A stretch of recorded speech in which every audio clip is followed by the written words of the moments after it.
budaya lestari. Mojo Paet Singosari Kediri Ayo rek guyub makarya Jawa Timur tambah joyo. CTV 100% Bumi Jawa Timur 100% menghibur rakyat makmur. CTV 100% gawe wong Jawa Timur. CTV 100% Jawa Timur. Yo ini Jawa Timur, ragam warna-warni jadi melebur. Hati terhibur kembali berkumpul menjadi satu. CTV mantukan filosofi dari tanah Jawi, semua beraksi. Atur MC dan dedikasi, semua seni ada di sini. Jawa Timur pancen gone seni. Riok ludruk campur sari. Teko Ngawi sampai Banyuwangi. Ragam budaya lestari. Mojo Paet Singosari Kediri Ayo rek guyub makarya Jawa Timur tambah joyo. CTV 100% gone wong Jawa Timur. 100% menghibur rakyat makmur. CTV 100% gawe wong Jawa Timur.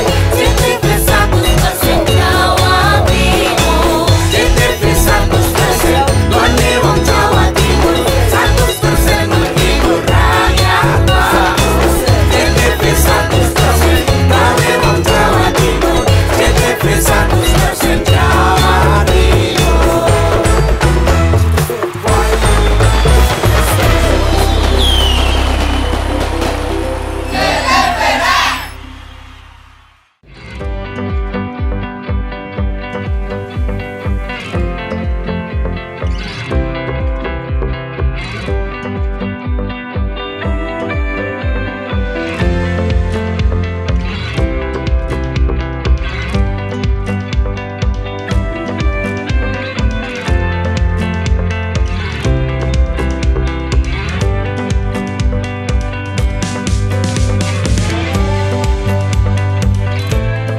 Dalam momentum Hari Keluarga Nasional ke-29, Dinas Pengendalian Penduduk, Keluarga Berencana, dan Pemberdayaan Perempuan Perlindungan Anak Kabupaten Pacitan berkomitmen membantu pemerintah dalam percepatan penuntasan penurunan stunting di Kabupaten Pacitan.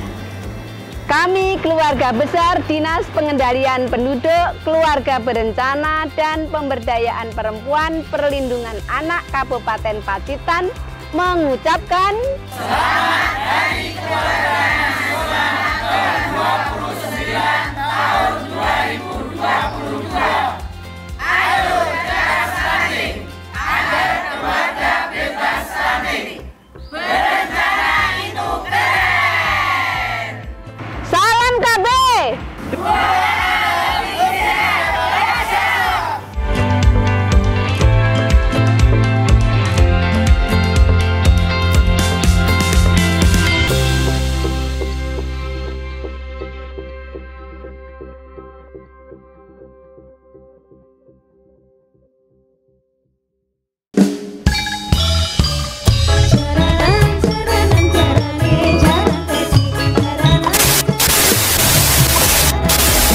Nonton GTV tidak jelas. Sudah tidak zamannya lagi. Sekarang saatnya pindah ke TV digital. Dan untuk menikmati tayangan TV digital, siapkan set-top box dan sambungkan ke antena TV. Tekan tombol setting pada remote set-top box dan pilih auto scan. Tunggu beberapa saat untuk menikmati program-program terbaik kami. Dan jika DVB-T2 tuner sudah tersedia di TV Anda, cukup tekan menu, pilih setting, pilih saluran, lalu auto scan. JTV Digital siap menemani Anda dan keluarga.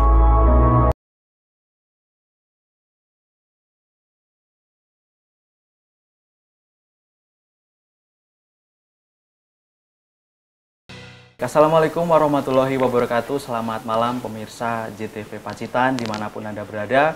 Berjumpa kembali bersama saya dalam program Dialog Khusus JTV Pacitan. Pemirsa, kita ketahui bersama bahwa perhelatan pemilihan umum legislatif, presiden dan wakil presiden akan digelar tepatnya nanti tanggal 14 Februari tahun 2024. Lalu di bulan Oktober di tahun yang sama juga akan disusul dengan pemilu pilkada. Lantas seperti apa tahapan pemilihan umum yang kini sedang dipersiapkan oleh penyelenggara pemilu? Di studio JTV Pacitan sudah hadir beberapa narasumber, ada 2 narasumber. Saya perkenalkan terlebih dahulu. Yang pertama adalah Ibu Sulistyo Rini. Selamat malam Bu Rini. Selamat malam. Mbak Rini, saya akrab Siap. manggilnya Mbak Rini. Siap. Sehat Mbak Rini ya? Alhamdulillah, harus selalu sehat. Siap. Terus Mbak Rini ini adalah komisioner atau ketua KPUD Pacitan yang sudah 2 periode begitu Mbak Rini? Iya, periode kedua sebagai periode pertama sebagai anggota, periode kedua sebagai ketua. Masih tetap semangat Mbak Rini? Harus semangat. Baik. Terus narasumber selanjutnya beliau Bapak Berti Stefanus selaku Ketua Badan Pengawas Pemilu Kabupaten Pacitan. Selamat malam Pak Berti.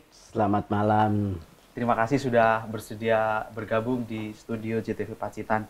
Kabarnya gimana Pak Berti? Ya, kabarnya saat ini ya sehat. Sehat dan lancar semuanya. Baik, baik. Mengangkat tema Pacitan Menyongsong Pesta Demokrasi 2024 ini kami gelar karena di tahun 2022 ini di bulan Juni kemarin sudah dimulai tahapannya begitu. Tanggal 14 Juni kalau tidak salah Mbak Rini. Nah, saya ke Mbak Rini terlebih dahulu. Bahwa di tahun 2024 ini orang bilang pesta demokrasi big election gitu ya, karena 1 tahun menyelenggarakan 2 pemilu di waktu yang berbeda. Sebenarnya sejauh ini tahapan pemilu tahun 2024 ini di Kabupaten Pacitan seperti apa Mbak Rini? Iya, jadi memang benar big election, super big election. Super big election. Ya, karena kalau tahun 2019 itu banyak orang khalayak mengatakan bahwa itu big election yang mana 5 kotak suara jadi dalam satu pemilu. 5 kotak suara beserta dinamikanya. Di tahun 2024 ini tidak hanya 5 kotak suara, tapi 7 kotak suara 7 yang 5 kotak suara di 14 Februari 2024, yang 2 kotak suara di 27 November 2024. Jadi benar-benar super big election lah begitu. Di Pacitan sendiri memang benar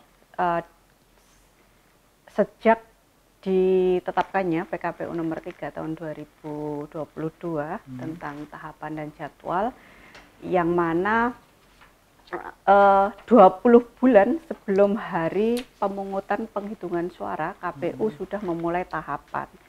Yang tahapan itu dimulai tanggal 14 Juni 2022 yang lalu. 1 bulan yang lalu ya, lebih dari 1 bulan yang lalu. Yang mana tahapan pertama yang dilaksanakan itu adalah perencanaan program dan jadwal. Nah, kegiatan-kegiatan seperti penyusunan peraturan perundang-undangan seperti itu yang sekarang ini sedang dilakukan oleh KPU RI. Tahapan di kabupaten kota sendiri memang kita lebih banyak mencukupi apa yang menjadi kebutuhan KPU RI dalam rangka perencanaan program dan anggaran itu. Jadi sebenarnya sebelum tanggal 14 Juni kita sudah mulai disibukkan dengan kegiatan-kegiatan perencanaan itu, seperti itu. Nah, untuk tahapan yang memang benar-benar real ada di KPU Kabupaten itu secara teknis penyelenggaraan itu akan dimulai di akhir bulan ini. Akhir bulan Juni 2022. Artinya pendaftaran dan verifikasi serta penetapan partai politik yang tahapannya akan dimulai di 29 Juli ini, walaupun sebenarnya pendaftaran itu di pusat semuanya di KPU RI, akan tetapi di KPU kabupaten, kota, dan juga di KPU provinsi ini punya tugas, punya kewajiban untuk ikut sosialisasi. Seperti itu. Jadi saat-saat sekarang ini KPU Kabupaten Kota kemarin sudah selesai mendapatkan bimbingan teknis dari KPU RI untuk tahapan verifikasi partai politik itu. Nah, tugas kita selanjutnya adalah melakukan sosialisasi ini secara terus-menerus, termasuk saat ini sambil numpang ke JTV. Termasuk juga kami akan ikut mensosialisasikan kegiatan tersebut. Kemudian juga mulai persiapan verifikasi jadi KPU saat ini maupun faktual. Sedang lari kecil untuk nanti lari lebih cepat di tahapan pemilu. Nah, Pak Berti, di tahapan pemilu yang awal ini kira-kira apa yang sedang dilakukan Bawaslu Kabupaten Pacitan terkait tugas pokok dan fungsinya di penyelenggaraan pemilu 2024 ini? Ya, terima kasih. Assalamualaikum warahmatullahi wabarakatuh. Selamat malam para pemirsa JTV Pacitan. Memang kita bersama bahwa tahapan pemilu sudah dimulai, sudah dilangsung oleh KPU tanggal 14 Juni seperti disampaikan oleh Bu Ketua KPU. Dan untuk persiapan-persiapannya seperti sudah disampaikan Bu Ketua KPU dan kami dari Bawaslu, memang saat ini karena belum tahapannya ini masih di pusat, sehingga kami masih sama dengan kami masih melakukan sosialisasi kepada masyarakat. Ya, seperti malam ini numpang di JTV, dan kami numpang juga ke beberapa kegiatan masyarakat seperti kegiatan PKK Darul Wanita. Tiap kecamatan, sudah beberapa kecamatan kita datangi, dan kita sudah juga MOU dengan Kemenak. Kita akan datangi sekolah-sekolah untuk kita sosialisasikan pada masyarakat tentang tahapan pemilu, dan di situ kita meminta pada masyarakat untuk nanti pas sudah pelaksanaan di tingkat kabupaten kota supaya masyarakat ikut berpartisipasi untuk mensukseskan pemilu ini, khususnya ikut mengawasi pelaksanaan pemilu ini. Dan mulai nanti di kabupaten nanti ada verifikasi faktual partai politik serta pemilu. Artinya pengawasan yang melibatkan masyarakat. Yang diawasi ini apa Pak? Apakah Pak Berti melihat ada semacam kerawanan politik itu dibandingkan dengan pemilu 2019? Ya, seperti disampaikan tadi oleh Bu Ketua KPU bahwa pemilu 2024 ini adalah super big election. Ya, kita sudah dengar itu big election ini. Ditambah lagi oleh Ketua KPU super big election. Ya, ini karena ini super big election ini memang kami dari Bawaslu ya kami tidak underestimate. Kita juga tetap siaga. Iya. Jadi kita bukan never underestimate. Karena kita tidak meremehkan sesuatu. Kami melihat setiap tahapan ada potensi kerawanan. Setiap tahapan. Oleh sebab itu kami tetap meningkatkan pengawasan kami. Nanti jelas pengawasan kami akan melakukan pengawasan melekat. Jadi pengawasan melekat itu kami langsung ikut serta terjun ke lapangan. KPU terjun ke lapangan, kita juga ikut terjun ke lapangan karena pengawasan ini memastikan, kita memastikan apakah para pelaksana ini sudah melakukan itu sesuai dengan peraturan yang ada. Seperti sudah keluar peraturan KPU nomor 4 tahun 22 tentang pendaftaran, verifikasi dan penetapan partai politik sebagai peserta pemilu. Kalau sejauh ini Pak Berti melihatnya di Pacitan ini masih adem-adem saja atau sudah mulai hangat gitu untuk Kalau tensi politiknya gitu? Kalau saat ini kita melihat di Pacitan ya masih adem-adem. Adem-adem. Tapi tetap Ya, siaga. masih adem-adem. Walaupun di media kan kita lihat di medsos itu sudah mulai para anggota-anggota DPRD akan menjadi nyalek nanti ya kelihatan sudah mulai persiapan memanasi mesinnya begitu Pak memanasi Berti, mesin. Tetapi kita melihat sampai sekarang ya adem-adem saja dan mudah-mudahan sampai selesai pemilu Pacitan tetap adem-adem. Tapi kabarnya untuk personil yang saat ini di Bawaslu Pacitan nanti purna tugas gitu Pak Berti sebelum tahapan pemilu 2024 selesai. Nah ini seperti apa nanti Pak Berti? Iya, memang kami yang berlima saat ini yang ada habisnya pada Agustus 2023. Jadi Agustus 2023 ini kemungkinan baru dalam verifikasi faktual mungkin atau belum. Jadi Agustus. Ya, sudah. Verifiksi Mutarleh faktual nanti. Jadi oleh sebab itu kita nanti memang stop di tengah jalan. Stop di tengah jalan. Tapi masih ada kemungkinan buat nyalonin lagi nggak Pak jadi komisioner? Kalau sampai saat ini kan kita berlima baru 1 periode. Jadi peluangnya masih ada, tapi nggak tahu nanti. Kalau Mbak Rini gimana? Kabarnya juga nanti berhenti di tengah jalan dengan konsekuensi purna tugas itu. Iya, kalau untuk KPU masa akhir jabatan kita itu sampai dengan Juni 2024. Yang mana memang tahapan pemilu 2024 belum selesai. Dan juga tahapan pemilihan kepala daerah ya tahun 2024 ini sedang berada di pertengahan tahapan gitu. Jadi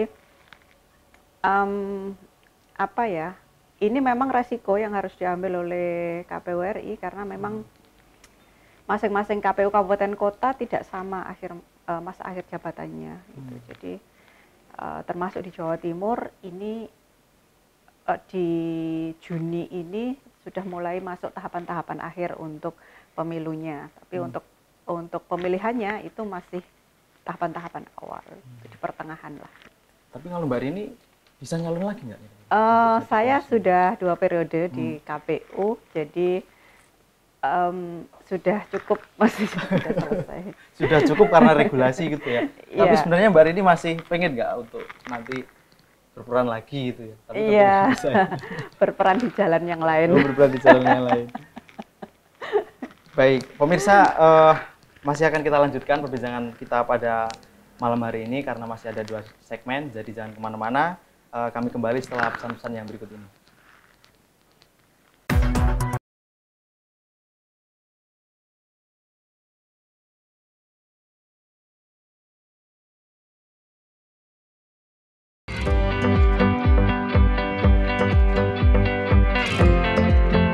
Peringatan Hari Keluarga Nasional adalah momentum baik untuk merefleksikan pentingnya institusi terkecil dalam suatu masyarakat, yaitu keluarga. Keluarga menjadi fondasi utama dalam mempersiapkan generasi yang baik di masa mendatang. Generasi penerus bangsa harus tumbuh dalam keadaan sehat, cerdas, kreatif, produktif, dan bebas dari stunting. Oleh karena itu, keluarga harus menjadi tonggak pertama dalam mencegah terjadinya stunting. Mari mensinergikan gerak dan langkah keluarga untuk mencegah stunting. Selamat Hari Keluarga Nasional ke-29. Ayo cegah stunting agar keluarga bebas stunting.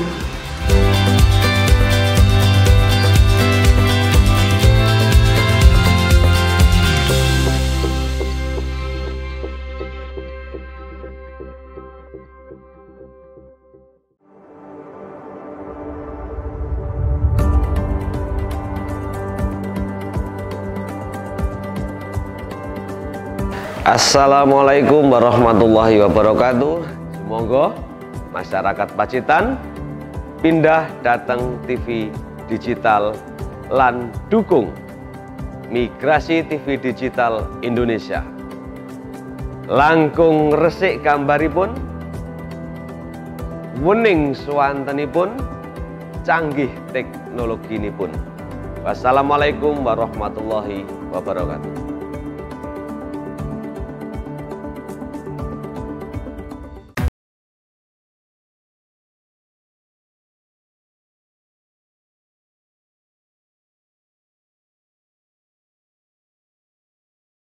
Anda masih bersama saya dalam program Dialog Khusus Pacitan Menyongsong Pesta Demokrasi 2024. Mbak Rini, kalau bicara persiapan pemilu tentu membutuhkan sumber daya manusia ya, terkait dengan penyelenggaraan pemilu. Sejauh ini SDM di KPUD seperti apa, Bu? Adakah nanti rekrutmen tenaga ad hoc dan sebagainya? Iya.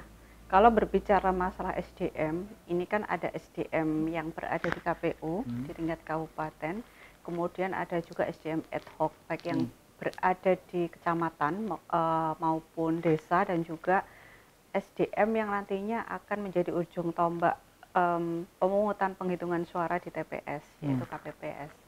Kalau terkait dengan SDM yang ada di KPU sendiri, memang saat sekarang ini KPU Kabupaten Pacitan ini termasuk KPU Kabupaten yang secara SDM kurang.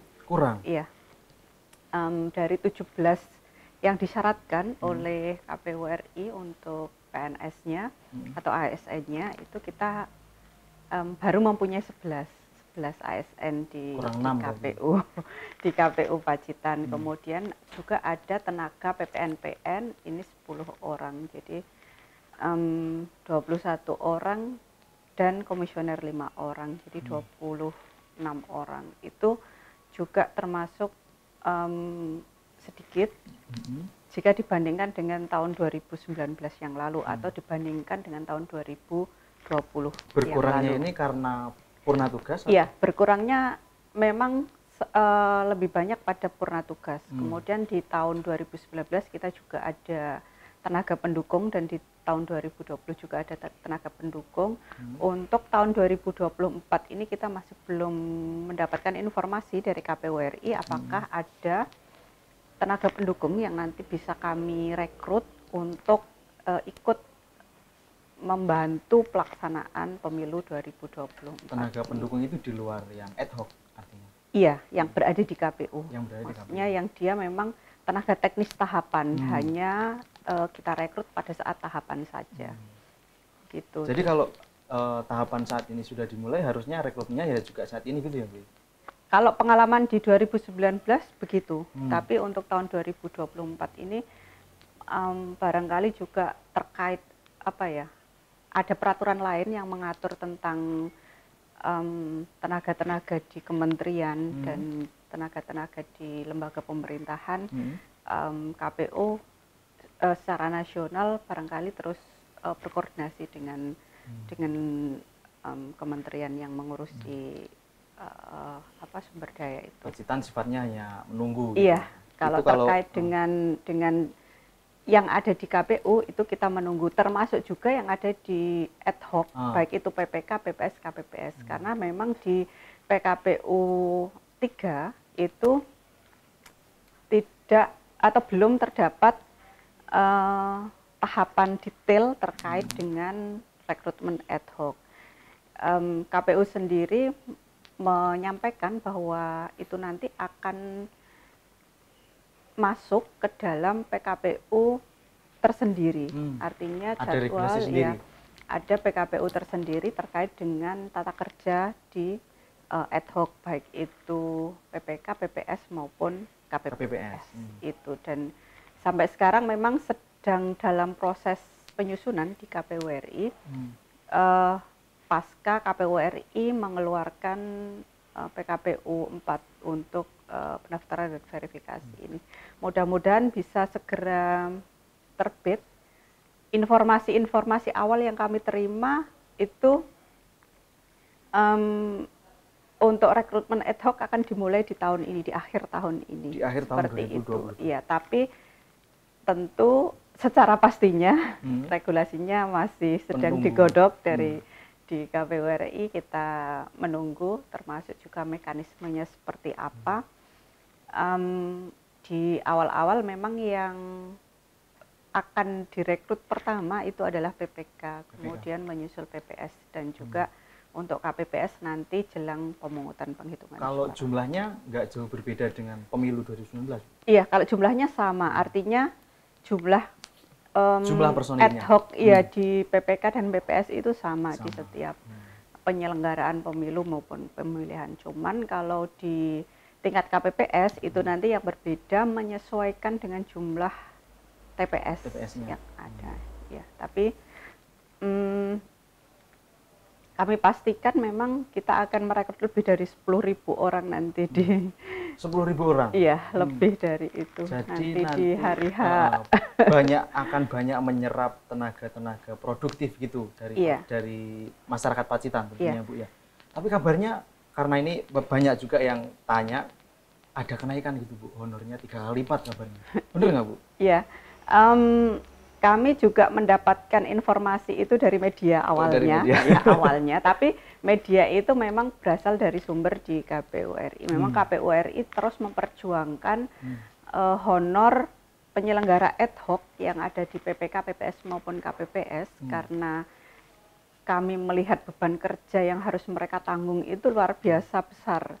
Di KPPS itu ketika hari pemungutan penghitungan suaranya itu dimulai sejak pagi, mereka bekerjanya sudah dari kemarin-kemarinnya begitu. Dan kemudian selesainya juga tidak ada jeda waktu antara penutupan TPS sampai dengan penghitungan suara sampai dengan selesainya proses penghitungan suara. Itu yang membuat KPU RI mengajukan kenaikan honor untuk KPPS terutama dan juga untuk PPK dan PPS. Mudah-mudahan bisa disetujui semuanya oleh yang berwenang untuk itu sehingga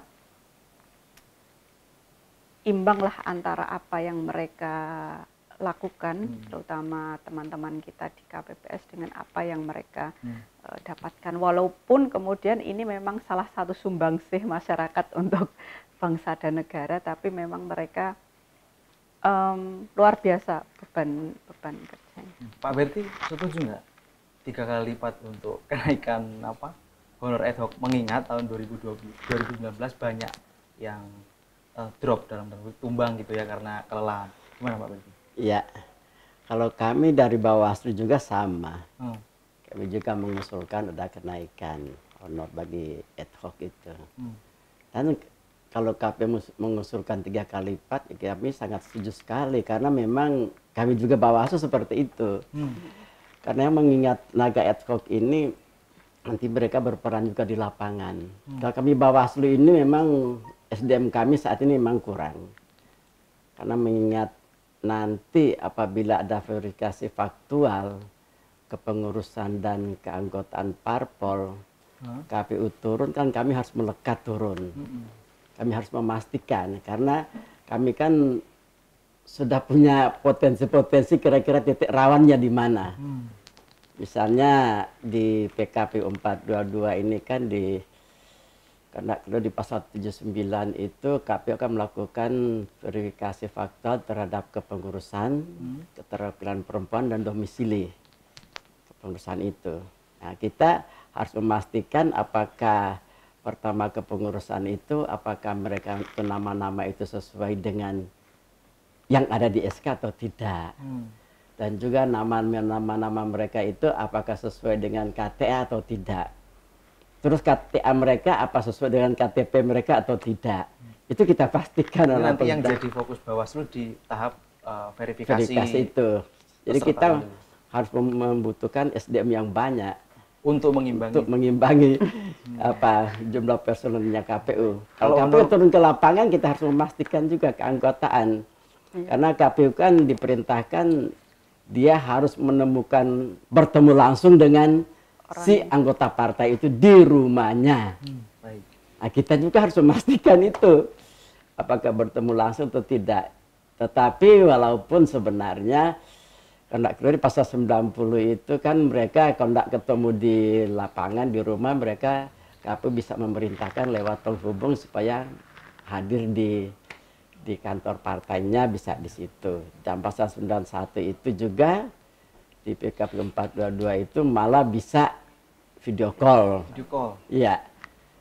Bisa video call. Tetapi kan kita awalnya harus turun ke lapangan dulu. Melihat satu persatu, menemukan satu persatu di lapangan. Baru kalau bisa dikumpulkan, apabila tidak ditemukan mereka. Itu yang kita pastikan.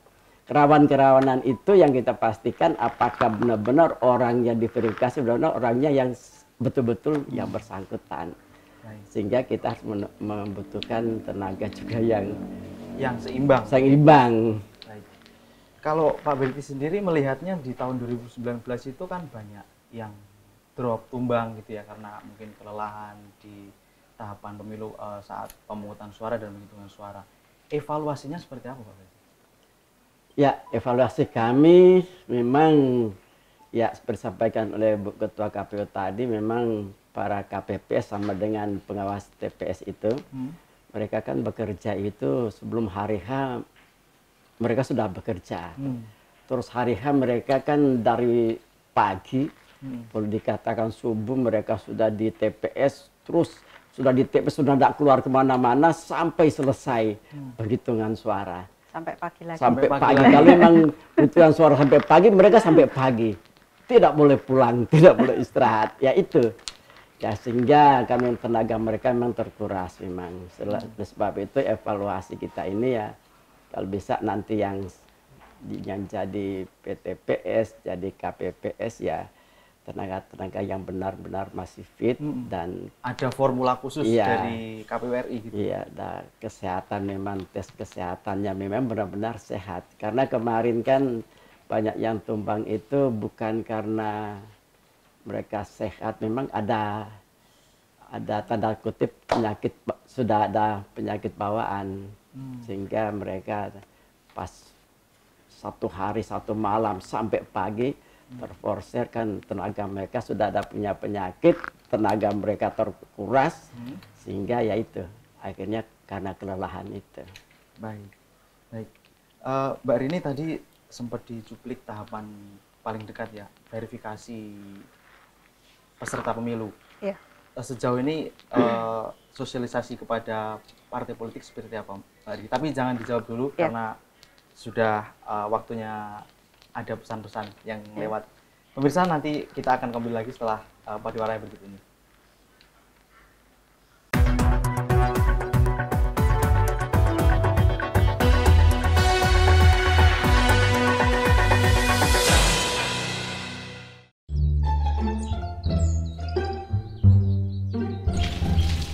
Apa kae? Oh, nyapa cah kae?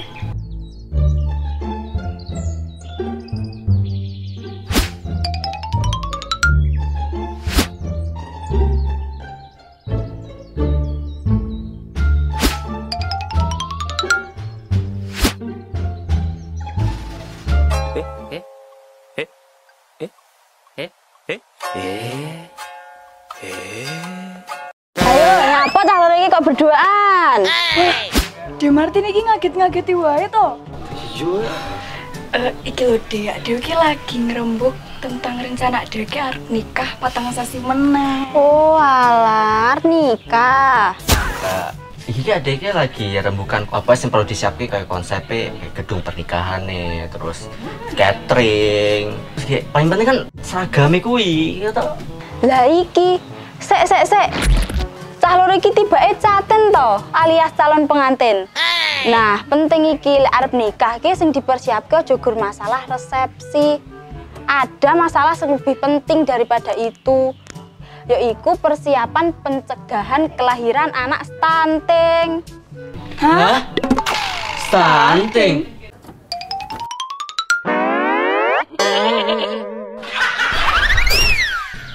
Lah stunting kuwi apa, Dek? Sik, cah loro iki kok ketinggalan zaman, wong bocah zaman now lo kok tidak paham stunting. Stunting kuwi gagal pertumbuhan dan perkembangan pada anak-anak akibat kekurangan gizi dan infeksi berulang. Lah, tanda-tanda bocah kena stunting kuwi yaiku pertumbuhan atau tinggi badannya kuwi tidak sesuai dengan standar atau di bawah standar yang telah ditetapkan, ngono lho. Oh, alah, iya deh, paham. Lah terus sing kudu disiapkan niku napa wae, Dek? Lah iki jadi Catin ki harus melakukan pemeriksaan mulai dari tinggi badan, berat badan, lingkar lengan atas dan kadar HB. Nah, pemeriksaan iki dapat dilakukan mulai dari 3 bulan sebelum menikah. Pentingnya pemeriksaan iki untuk melihat kondisi Catin iki wis siap upa urung untuk menikah dan hamil, ngono lho. Nah, nek ora melakukan pemeriksaan iki resiko bayi stunting itu sangat tinggi. Oh alah, ya penting tenan berarti deh iki.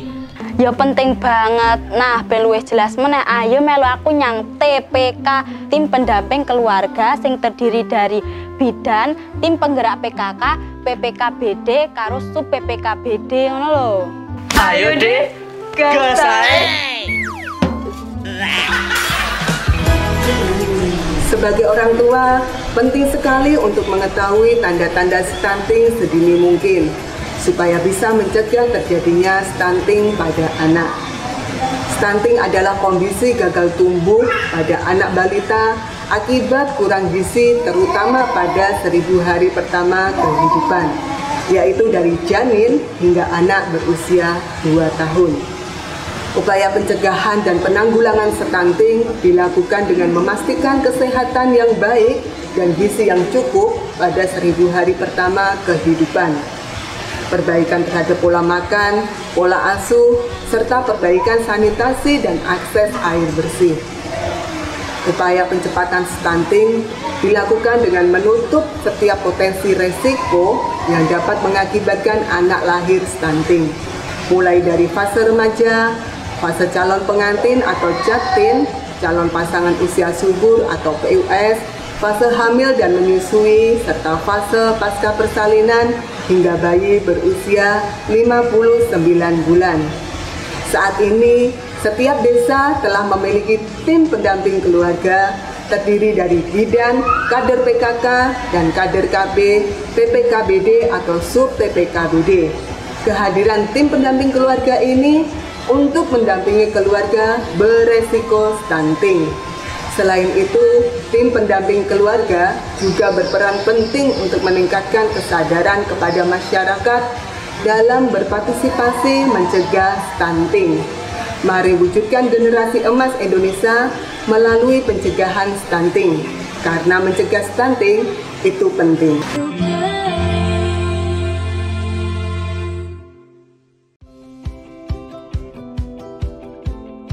Guys, ikut aku staycation yuk ke Sumilir Guest House. Guest house yang istimewa karena private, luas, tenang, fasilitas yang lengkap dan memiliki syariah room. Lokasinya strategis banget guys, terletak di pusat kota Pacitan.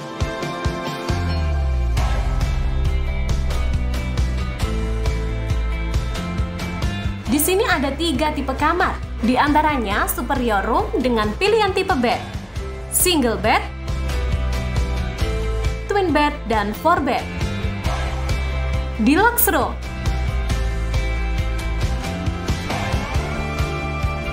Dan yang ini nih guys, kamar VIP.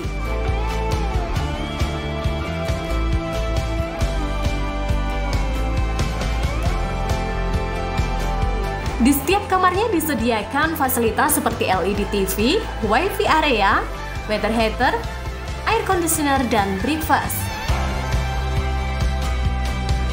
Gak hanya itu saja, di sini juga terdapat meeting room yang luas dan nyaman. Dengan desain minimalis modern, pasti bikin betah guys. Dengan fasilitas berbagai macam tadi, guest house ini cocok banget buat staycation.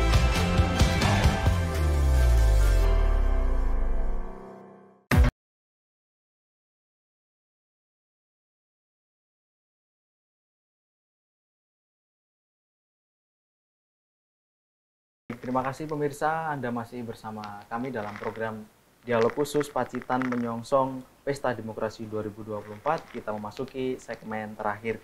Bu Rini, tahapan paling dekat yang akan dilalui dalam penyelenggaraan pemilu tahun 2024 ini kan verifikasi peserta pemilu. Iya. Sesungguhnya apa yang harus dipersiapkan oleh partai politik calon peserta pemilu, khususnya di Pacitan?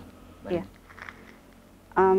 Kalau untuk kepesertaan menjadi peserta pemilu ya, di PKPU 4 tahun 2022 sudah jelas diamanatkan bahwa masing-masing partai politik saat sekarang ini kan ada banyak partai politik. Kalau kemarin kita lihat di datanya Kemenkumham itu ada 75 partai politik yang terdaftar di sana, dan sampai dengan akhir kemarin di KPU RI itu ada 38 partai politik yang sudah mengambil atau sudah mendaftarkan diri untuk mengambil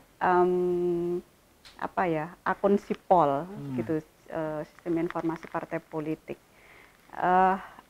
Yang itu dari 38 partai politik itu nanti bisa jadi lebih ketika proses pendaftaran. Itu masing-masing itu harus punya kepengurusan di seluruh provinsi. Artinya di 100% provinsi di Indonesia mereka harus punya kepengurusan. Kemudian di tingkat kabupaten kota mereka harus mempunyai kepengurusan 75%. Kemudian di 75% dari jumlah kabupaten kota di provinsi tersebut. Kemudian di tingkat kabupaten kota mereka harus punya pengurusan 50% kecamatan di masing-masing di masing-masing kabupaten kota. Nah, terkait dengan keterwakilan perempuan juga demikian, juga menjadi salah satu syarat wajib yang harus dimiliki oleh partai politik untuk kepengurusan keterwakilan 30% perempuan. Juga termasuk keanggotaan. Keanggotaan ini setiap partai politik harus punya anggota 1000 atau 1/1000 dari jumlah penduduk di masing-masing kabupaten kota. Kalau di Pacitan sendiri sudah turun SK dari KPU RI terkait dengan jumlah yang harus dikumpulkan oleh partai politik di tingkat kabupaten. Itu dari jumlah penduduk kita 597.580 itu minimal kalau kita ambil 1/1000 itu 597 orang keanggotaan di kabupaten, di Kabupaten Pacitan, seperti itu. Yang ditandai dengan ketika menyerahkan ke KPU? Menyerahkan KTP dan juga KTA, list daftar keanggotaan partai politik, yang itu didaftarkan ke KPU RI, di mana masa pendaftaran itu akan dilakukan tanggal 1 sampai dengan 14 Agustus. 2022 ini. Besok, artinya minggu depan lah. Minggu depan sudah. Di awal tahapan ini tanggal 29 sampai dengan tanggal 31 kita melakukan pengumuman, kemudian tanggal 1 sampai dengan tanggal 14 kita proses pendaftaran. Yang pendaftaran itu dilakukan oleh partai politik di tingkat pusat. Artinya dari partai politik di tingkat pusat ke KPU RI. Kemudian kalau di tahun sebelumnya, di tahun 2019 itu ada penyerahan berkas di tingkat kabupaten. Di tahun 2024 ini semua berkas penerimaan semua berkas itu dilakukan oleh KPU RI. Jadi KPU kabupaten kota tinggal memverifikasi? Nantinya setelah dinyatakan lengkap oleh KPU RI, masing-masing berkas partai politik itu untuk keanggotaan itu akan dilakukan verifikasi administrasi oleh KPU kabupaten kota, yang datanya itu diturunkan oleh KPU RI melalui aplikasi Sipol, yang mana partai politik itu sebelumnya sudah mengunggah nama-nama anggota, kepengurusan, terus apa ini namanya, kantor seperti itu, lambang dan lain sebagainya itu ke aplikasi tersebut, sehingga apa namanya, nanti dari KPU RI akan menurunkan data-data keanggotaan itu, baik nanti yang akan dilakukan verifikasi administrasi maupun verifikasi faktual itu melalui Sipol. Nah, apa namanya, kegiatan ini nanti untuk kegiatan pendaftaran itu akan dilakukan itu setiap hari selama 14 hari itu jam 8 sampai dengan jam 16, kemudian untuk hari terakhir jam 8 sampai dengan jam 24. Itu di KPU RI. Kemudian nanti kita menerima data keanggotaannya dan akan kita lakukan verifikasi sampai dengan bulan September tahun 2022. Sebelum nanti ada proses perbaikan-perbaikan sebelum dinyatakan lengkap, tepat, benar, baru dilakukan verifikasi faktual. 597. Ya, untuk minimal ya. Verifikasinya termasuk tugas yang berat, ringan atau gimana kategorinya untuk jumlah yang sekian banyaknya? Itu belum dikali berapa jumlah partai yang mendaftar? Ya, KPU sudah terbiasa melakukan seperti itu. Bahkan kalau di tahun 2019 kemarin kan, atau di tahun-tahun sebelumnya kan kita verifikasi faktual itu kan dilakukan untuk semua partai politik. Kalau di tahun ini kan berbeda karena untuk partai politik yang lolos parliamentary threshold itu tidak dilakukan verifikasi faktual. Namun kita tidak tahu juga jumlahnya nanti akhirnya berapa yang akan diverifikasi faktual. Kita menunggu dan juga nanti tentu bersama-sama dengan Bawaslu begitu, karena Bawaslu pasti akan memastikan bahwa kami ini bekerja sesuai dengan aturan atau tidak. Jika diperkenankan juga oleh KPU RI nanti, mudah-mudahan ada tambahan tenaga begitu untuk kami melakukan verifikasi faktual ya, dan apa namanya, di tingkat kabupaten kita sendiri di masa-masa verifikasi faktual itu sedang musim hujan, maksudnya sedang musim yang ya musim hujan lah cuacanya juga, gitu. Karena topografi Pacitan ya, juga karena beda. Di kabupaten kita di Pacitan itu kan secara ya topografi, secara geografis ekstrim itu gitu, banyak tempat-tempat yang ekstrim begitu. Pak Berti melihatnya untuk verifikasi anggota yang by face, by name, by address tadi ada potensi kerawanan nggak Pak Berti? Tetap ada. Tetap ada. Kami di Bawaslu tetap, yaitu tadi kami tidak underestimate. Kami tetap melihat setiap tahapan ada titik rawannya. Oleh sebab itu, karena ada titik rawannya, ada potensi kerawanan, oleh sebab itu kami datang langsung memastikan apakah yang pelaksana verifikator ini sesuai dengan tata cara, sesuai dengan prosedur atau tidak. Ya, kita harus memastikan. Jadi kita ya walaupun geografi Pacitan seperti, kita sudah pengalaman dengan KPU pas itu musim hujan. Kita kendaraan tidak bisa, ya kita jalan kaki. Jalan kaki turun licin ya naik, ya kita jalan kaki, sudah itu sudah alami itu. Itu sudah memang sudah pekerjaan, jadi kita lakukan ya itu sudah risiko pekerjaan, kita lakukan dengan girang gembira. Nah, saya saja yang bukan penyelenggara pemilu melihatnya ini sebagai tugas yang tentu nggak mudah gitu Pak Berti ya. Nah, belum lagi kalau orangnya yang di pojok-pojok Pacitan itu tidak ketemu, hari ini harus kembali lagi, malamnya harus kembali lagi besoknya. Jadi tugas yang nggak mudah. Jadi waktu ke sana dia di kebun, Yo, kita tunggu pulang daripada 2 kali ke sana.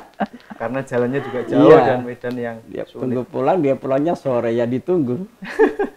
Baik, Bu Rini, kalau tadi terkait dengan kepesertaan pemilu, kalau untuk daftar pemilih tetap, mungkin saat ini sudah mulai disusun begitu Mbak Rini ya. Sejauh ini bagaimana Mbak untuk daftar pemilih yang ada di Pacitan? Berbedakah dari tahun 2019? Ada tambahan atau ada kriteria khusus untuk jadi pemilih? Kalau untuk pemilih tidak ada ya kriteria yang baru, maksudnya secara undang-undang kita masih menggunakan Undang-Undang 7 tahun 2017, masih sama dengan pelaksanaan pemilu tahun 2019.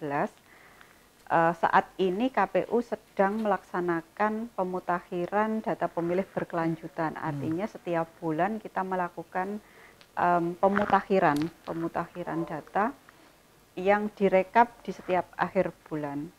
Tapi untuk pelaksanaan pemilu 2024 tahapan pemutakhiran data pemilih ini belum kita mulai sekarang. Nanti masih di bulan Oktober mulai untuk penyerahan DP4 dan lain-lain yang dilakukan oleh Kementerian Dalam Negeri kepada KPU RI untuk kemudian disinkronkan oleh KPU RI, disinkronkan dengan daftar pemilih berkelanjutan yang setiap bulan kita lakukan rekapitulasi. Kemudian setelah sinkron baru diturunkan ke KPU Kabupaten Kota untuk kita mutakhirkan lagi secara faktual di masing-masing kabupaten kota. Kemudian baru berjalan tahapan-tahapan berikutnya seperti DPS, DPT dan seterusnya. Jadi saat ini kerjasamanya dengan Dukcapil gitu? Dukcapil dari kabupaten kota menyerahkan data itu kepada Kementerian Dalam Negeri. Kemudian Kementerian Dalam Negeri menyerahkan itu kepada KPU, baru dari KPU diturunkan lagi ke provinsi dan ke kabupaten kota. Begitu. Jadi kita tidak secara langsung mendapatkan data itu dari Dinas Kependudukan dan Catatan Sipil. Hanya saja nanti pada saat cross check-nya di lapangan itu selain kita mendapatkan saran dan masukan dari Bawaslu, karena Bawaslu kan juga melakukan pengawasan yang cukup detail juga untuk data pemilih ini. Selain itu kita juga melakukan cek dan recheck dengan Dinas Kependudukan dan Catatan Sipil di Kabupaten. Gitu. Targetnya, Bu, partisipasi pemilih ada untuk 2024 sudah dicanangkan saat ini atau? Iya, kalau KPU RI masih belum. Belum. Kalau Pacitan sendiri tentu kita pengennya naik dari tahun 2019. Maksudnya kita belajar dari pengalaman tahun 2020 kemarin itu yang walaupun dilaksanakan di tengah kondisi pandemi itu partisipasi kita meningkat cukup signifikan ya. Nah, di tahun 2024 ini kita berharap juga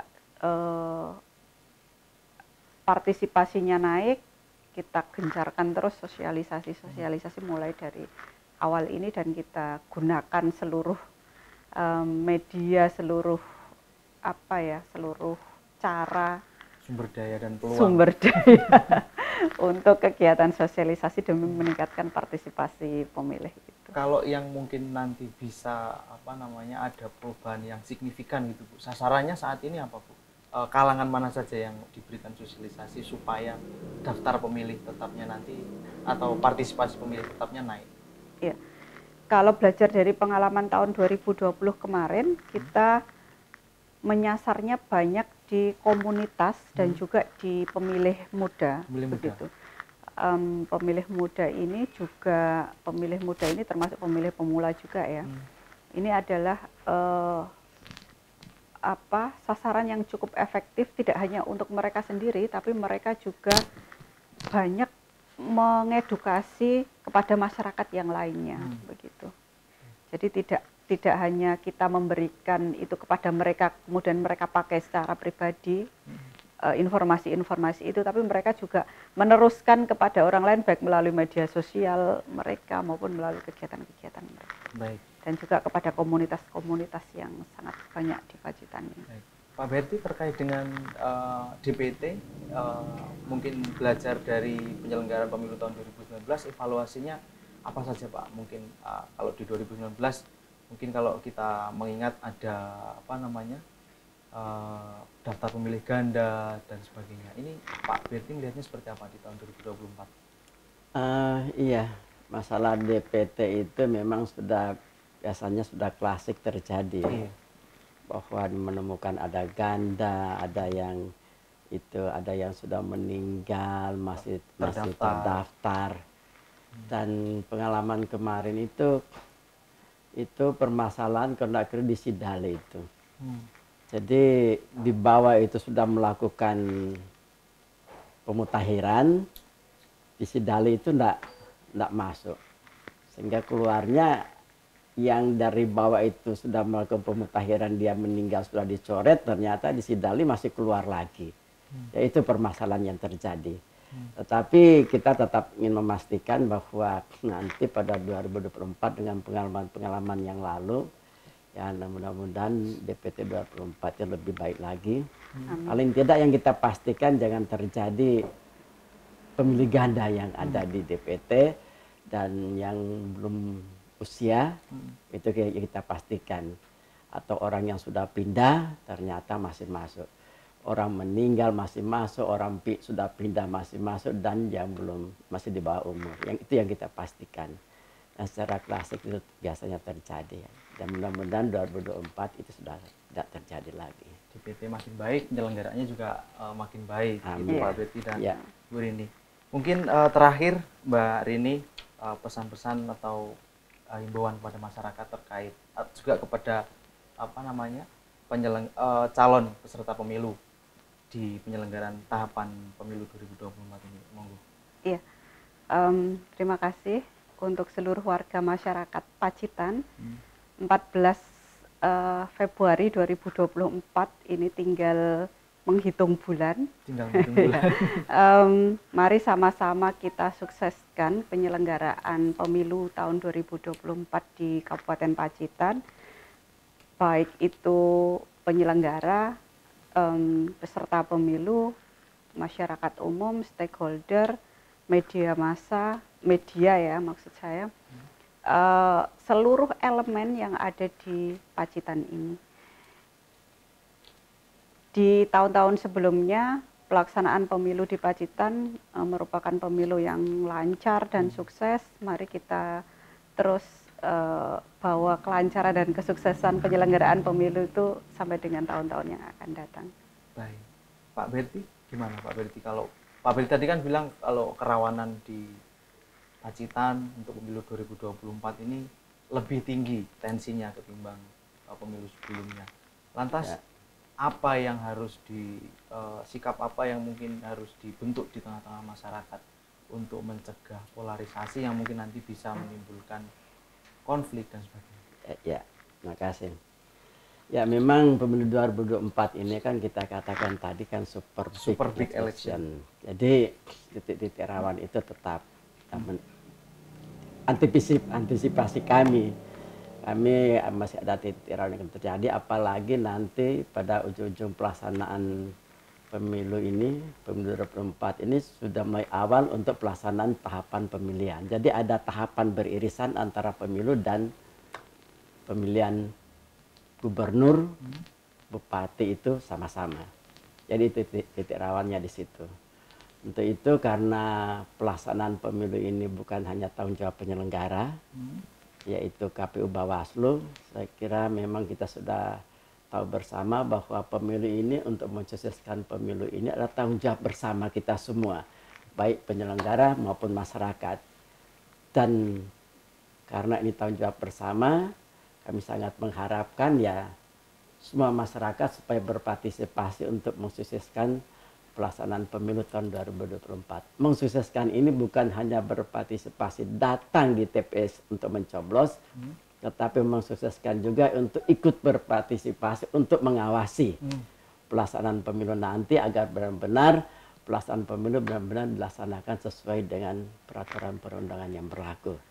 Sehingga nanti benar-benar ini pemilu yang sukses berkualitas dan bermartabat dan diterima oleh seluruh masyarakat. Baik, pemilu yang berkualitas, bermartabat dan diterima oleh masyarakat, dan tentu akan melahirkan sosok-sosok pemimpin yang nanti akan memimpin Kabupaten Pacitan. Begitu, ya. Pak Berti dan Bu Rini, terima kasih sudah bergabung, bersedia di studio JTV Pacitan dalam program Dialog Menyongsong Pacitan Menyongsong Pesta Demokrasi 2024. Pemirsa, sekian dulu perbincangan kita pada program Dialog khusus pada hari ini. Saksikan terus JTV Pacitan karena JTV Pacitan saat ini sudah mengudara di channel TV digital, dan ikuti terus media-media sosial yang disediakan oleh JTV Pacitan. Terima kasih atas kebersamaannya. Kita akan berjumpa di lain kesempatan. Terima kasih. Assalamualaikum warahmatullahi wabarakatuh. Waalaikumsalam warahmatullahi wabarakatuh.